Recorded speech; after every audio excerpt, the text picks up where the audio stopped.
नमस्कार, आप देख रहे हैं भारत टाइम्स न्यूज और मैं हूं आपके साथ छवि। भांडुप प्रवास के दूसरे दिन जैन श्वेतांबर तेरापंथ धर्म संघ के एकादशमाधिशास्ता अनुव्रत यात्रा प्रणेता शांतिदूत आचार्य श्री महाश्रमण जी ने शनिवार को प्रमोद महाजन ग्राउंड में बने वीतराग समवस्त्रण में आयोजित मंगल प्रवचन में उपस्थित जनता को पावन पाथेय प्रदान करते हुए कहा कि 5 आश्रमों की बात बताई गई है। जैन तत्व विद्या में जो नव तत्व बताए गए हैं उनमें एक है आश्रव। आश्रव के 5 प्रकार होते हैं। हमारी आत्मा संसार में परिभ्रमण करती है, उसका कारण आश्रव है। जन्म मरण की परंपरा के लिए आश्रव होता है। जीव में आश्रव न रहे तो मुक्ति उसी जन्म के बाद प्राप्त हो जाती है।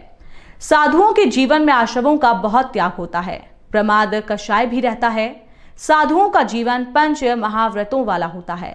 गृहस्थ आश्रमों से कैसे बचाव कर सकें तो इसके लिए व्यवहार रूप में देखा जाए कि हिंसा, झूठ और चोरी तीनों ही आश्रम हैं। आदमी ये देखे कि आदमी हिंसा से कितना विरत हो सकता है। पूर्णतः ना भी हो तो हिंसा का संयम हो सके उसे करने का प्रयास हो। झूठ से भी बचने का जितना संयम हो सके और चोरी का भी जीवन में त्याग हो। कुछ अंशों में गृहस्थ जीवन में भी आश्रमों का निरोध किया जा सकता है। गृहस्थ जीवन में हिंसा, चोरी और झूठ का संयम या विरमण होना ही चाहिए। ये बात जैन हो अथवा अजैन हो, समस्त मानवों के लिए ये लाभदायी होता है। आचार्य श्री तुलसी ने अनुव्रत आंदोलन चलाया तो उससे भी कितने कितने अजैन लोग भी संपृक्त हुए।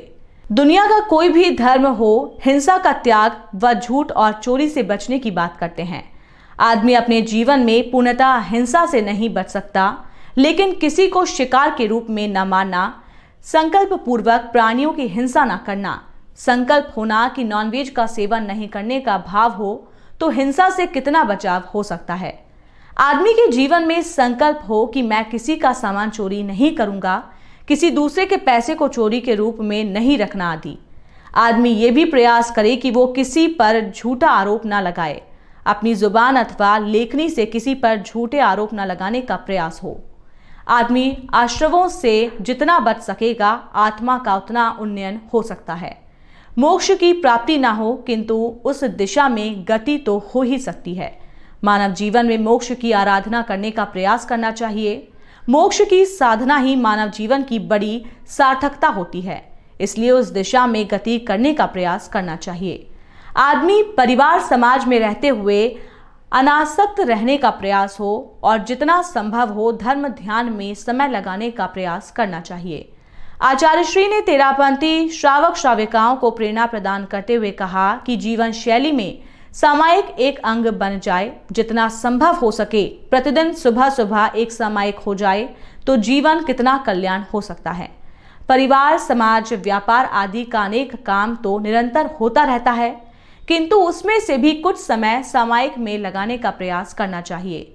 सुबह सुबह नाश्ते से पहले एक सामायिक का क्रम बन जाए तो धर्म का संचय हो सकता है। इससे प्राप्त मानव जीवन का लाभ उठाया जा सकता है। इसके अलावा थोड़ा ध्यान देकर हिंसा, चोरी व झूठ से बचने का प्रयास करना चाहिए।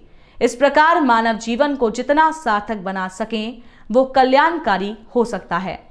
भांडुप तेरापंथ ट्रस्ट के अध्यक्ष श्री सुरेश कोठारी और तेरापंथ किशोर मंडल की ओर से श्री भाविन कोठारी ने अपनी आस्था सिक्त अभिव्यक्ति दी।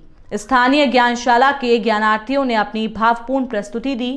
आचार्य श्री ने ज्ञानार्थियों को मंगल आशीर्वाद प्रदान करते हुए कहा कि ज्ञानशाला के द्वारा अनुव्रत आचार संहिता के नियमों पर बाल सुलभ प्रस्तुतिकरण किया गया है। अनुव्रत अमृत महोत्सव वर्ष व अनुव्रत यात्रा भी चल रही है। मानो अनुव्रत यात्रा के उपक्रम बच्चों द्वारा प्रस्तुति की गई है। बड़े होने पर भी इसका प्रभाव बच्चों के जीवन में हो, धार्मिक ज्ञान भी बढ़ता रहे, ज्ञानशाला का धार्मिक आध्यात्मिक विकास होता रहे। मुंबई प्रवास व्यवस्था समिति के अध्यक्ष श्री मदन लाल तातेड़ ने अपनी भावनाओं को अभिव्यक्ति दी। तेरापंथ कन्या मंडल ने गीत का संगान किया। भांडुप के 50 लोगों द्वारा महाश्रमण अष्टकम को प्रस्तुति दी गई।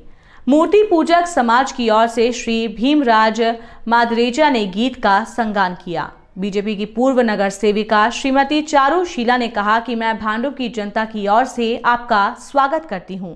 आपने भांडुप में पधार कर हमारी धरती को पावन बना दिया। ऐसी कृपा प्रदान करने के लिए मैं आपका बहुत बहुत धन्यवाद देती हूँ।